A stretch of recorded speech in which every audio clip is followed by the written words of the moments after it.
জাতীয় যে তাণ্ডব হয়েছে সেই তাণ্ডবের অবশ্যই তদন্ত কমিটি গঠন করতে হবে, স্বরাষ্ট্র উপদেষ্টা পদত্যাগ করতে হবে এবং ৪৮ ঘন্টার মধ্যে জাতীয় পার্টিকে নিষিদ্ধ করতে হবে। আমরা এখন একটি বিক্ষোভ মিছিল করব এবং এই মিছিল হবে শান্তিপূর্ণ।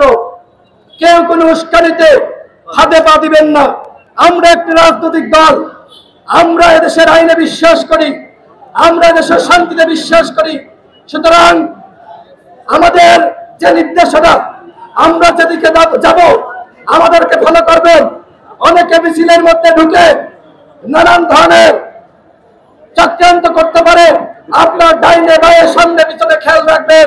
আমরা আমাদের দাবি জানাচ্ছি সরকারের কাছে, আমরা এই সরকারকে যেমনি ভাবে আওয়ামী লীগকে নিষিদ্ধ করার বিষয়ে আমরা সরকারকে বাধ্য করেছি, ঠিক একইভাবে জাতীয় পার্টি সহ 14 দলের দোসর তাদেরকে নিষিদ্ধ করার ব্যাপারে আমরা সরকারকে চাপ সৃষ্টি করতে চাই এবং